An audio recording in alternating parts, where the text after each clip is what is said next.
Hi friends, how to cook சமையல்ல இன்னைக்கு நம்ம பார்க்க போகிறது எக் வடை.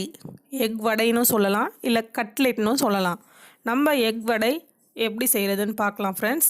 அதுக்கு முன்னாடி நம்ம சேனலில் போயிட்டு சப்ஸ்கிரைப் பண்ணலனா சப்ஸ்கிரைப் பண்ணிவிடுங்க. கூடவே வரும் பெல் பட்டனையும் கிளிக் பண்ணிவிடுங்க.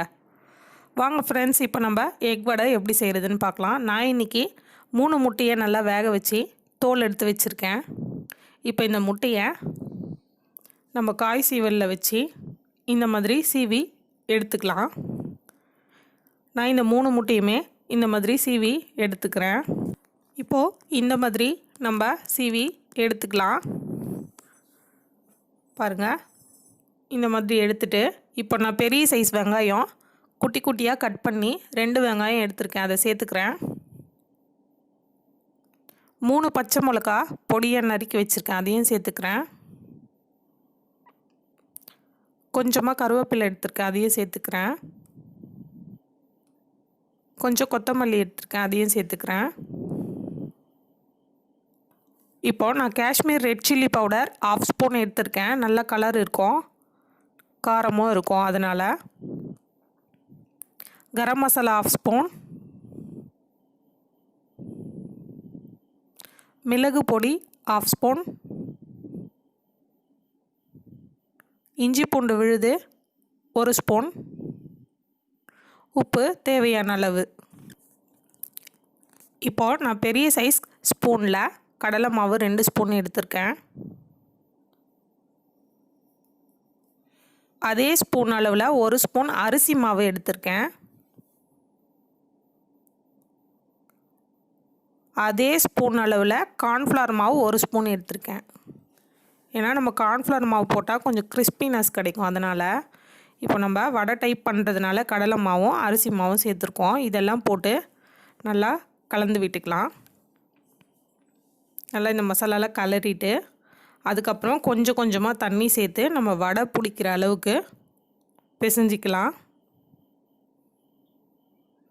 பாருங்கள், இந்த அளவுக்கு நல்லா கையில் கட்லெட் மாதிரியும் ஷேப் வரும், இல்லை வடை மாதிரியும் வேணும்னா நம்ம தட்டி போட்டுக்கலாம். நல்லா இந்த மாதிரி அழகாக ஒரு ஷேப்பாக பண்ணி நம்ம இப்போ எண்ணெயில் போட்டு பொரிச்சு எடுத்துடலாம். அதுக்கு ஒரு பேன் வச்சு பொரிச்சு எடுக்கிற அளவுக்கு தேவையான அளவு எண்ணெய் ஊற்றிக்கோங்க. எண்ணெய் ஊற்றிட்டு எண்ணெய் மீடியம் ஃப்ளேம்லேயே வைங்க. அப்போ தான் நம்ம எக் வடை உள்ளெல்லாம் நல்லா வெந்து ரொம்ப கிறிஸ்பியாக சூப்பராக வரும்.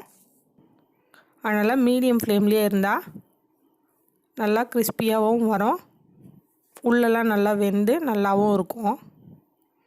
அதனால் மீடியம் ஃப்ளேமில் வச்சு இந்த மாதிரி நம்ம போட்டு பொரித்து எடுத்துடலாம். இது ரொம்பவே சூப்பராக டேஸ்ட்டாக இருக்கும் ஃப்ரெண்ட்ஸ். நீங்களும் வீட்டில் ட்ரை பண்ணி பாருங்கள். நம்ம எக்கில் செய்கிறோமே, எக்கில் ஸ்மெல் இருக்கும், நீச்சி ஸ்மெல் வரும். ஒவ்வொருத்தவங்க அந்த மாதிரி நினைப்பீங்க. இதில் ஸ்மெல்லே வராது. எக் வடை சூப்பராக இருக்கும்.